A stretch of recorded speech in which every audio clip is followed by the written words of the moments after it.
My first musical instrument was the tenor trombone, which I only played for a year, and then started playing bass trombone the second year of junior high school.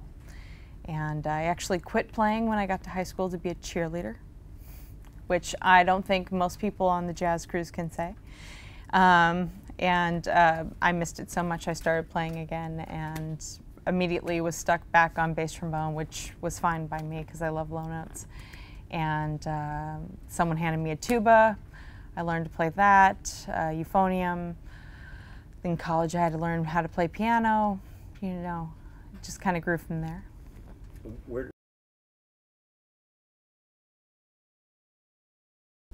Yeah, originally I wanted to be a marine biology major, and I didn't have the money or the understanding of financial aid to go to a four-year school out of high school. So I went to a junior college that had a pretty decent jazz program and music program in general. It was Los Medanos College in California, Pittsburgh, California. And I got there, and the band director knew that I played in high school, and he just said, no, you have to take this class, and you have to take this class, and this class. So I was taking all these music classes and maybe 3 general ed classes a semester.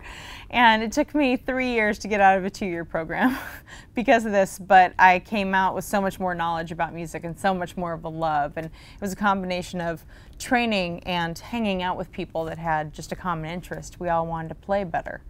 And being exposed to Yoshi's in Oakland, the original Yoshi's in Oakland, and then and people doing gigs, you know, piano bar gigs or coffee shop gigs, and just that combination with finally taking my very first private lesson in college and having this whole world opened up to me, never saying no to a gig. That was really key for me. And after junior college, I got into New England Conservatory and freelanced for a while. Then I got into Manhattan School of Music and hated it. And why did you hate it? I had a falling out with my teacher. And as most musicians will tell you, your teacher is, as long as you're in school, your teacher should be the one thing you really dig about a school. So I said, I'm not paying to play anymore. And I just started working in San Francisco, doing shows and stuff, which was a huge awakening because, you know, you're doing the same thing every night, but it requires a completely different skill set than playing in a big band every night like you do on the boat here. Completely different, but, you know, same amount of focus, but different emphasis, I guess. You have to keep yourself in the game, which is, it's hard. It required me to adjust some things in my head, but now I play a lot of shows on Broadway, and I've gotten used to it, and I look at it as, one, a great way to make money as a musician. I'm so thankful for it, and it allows me to do gigs that I really enjoy doing outside of work because you can sub out. That's totally acceptable.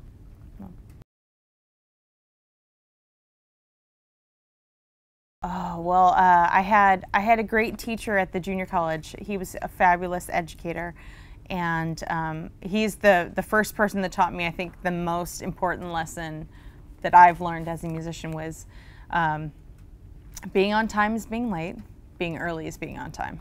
So that's the only thing in life I'm anal about. And his name was John Maltester, and I love him to death to this day. Over the years, I mean, I also want to mention my high school band director, who I still keep in touch with. I keep in touch with them all. Every time I do a big gig, I send them a program, and I say, this is your fault. So, Orrin Cross III was my high school band director. John Maltester was my junior college band director. And then when I went to New England Conservatory, I studied with Doug Yo, who is a very famous bass trombonist, played in the Boston Symphony. Used to do shows when he was in New York, and now he's a very hardcore orchestral player, now retired, teaches in Arizona. And I also studied in California with John Engelkith, who San Francisco Symphony. He has done everything from orchestral to Buddy Rich, you know, very, very amazing bass trombone player. David Ridge, San Francisco Opera. When I was in school in New York, I studied with David Finlayson, who was New York Philharmonic second trombone, and I really just decided at that point, through my experience in grad school, I said, you know, I really don't love it that much to go through all this. You know, I didn't like being stuck in a practice room practicing orchestral excerpts all the time when I had so much fun doing big band gigs or you know, playing for new music for composers. I really was not having a good time in an orchestra at all. So I never played an orchestra again after that. I just quit completely, and I did the pre-Broadway run of Wicked in California, all the while still like taking lessons and stuff, but just for my own purpose, you know, not for the ultimate goal of getting an orchestra job. But in terms of, if you don't play classical music as a bass trombone player, there aren't as many bass trombone players doing other stuff. There are quite a few, but you know, they're spread out very far and wide. Dave Taylor in New York is someone who, amazing bass trombone player, and is doing lots of stuff that is not orchestral and just killing it, you know. He plays with my husband all the time with the Manhattan Jazz Orchestra. They go to Japan for weeks at a time, and I've taken lessons with him, and he's great. He'll yell at you, you know. Just he's about this tall when I'm standing up next to me, and he's sitting there just screaming at me, and I think it's great. It's the greatest thing ever.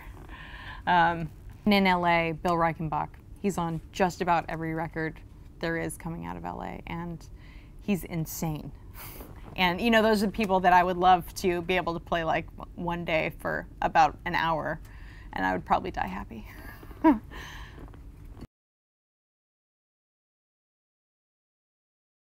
No, if we're talking, I remember my very first paid union gig, Chinese funerals in San Francisco. It's actually a union gig. You can do, at the time my record was 5 in a row. I did 5 Chinese funerals in a row. We worked out of a mortuary on Green Street, and you would show up in a black suit with a white shirt and a tie, no matter male, female, rain or shine, and they would give you this kind of, I guess it must be almost like a Coast Guard hat, you know, white with a black brim, and you would go and play a 10-piece brass band with, you know, I think snare, cymbals, and bass drum in the back, playing chorales. Yeah, and there could be, sometimes if you were really, really important and your family had a lot of money and you were a Chinese person that died, you could have 4 bands of 10 people each. And each funeral took about an hour, so you could fit in a couple in a row. And they didn't pay much, but it was a union gig.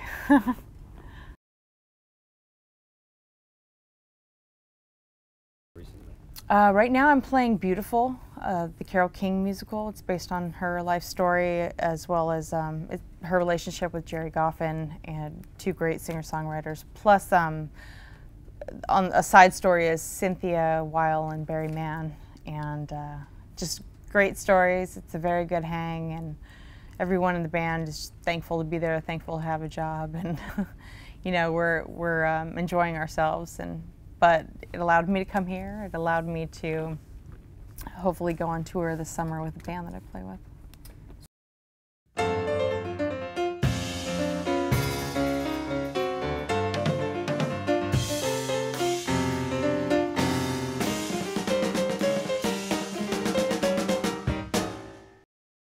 Jennifer Wharton.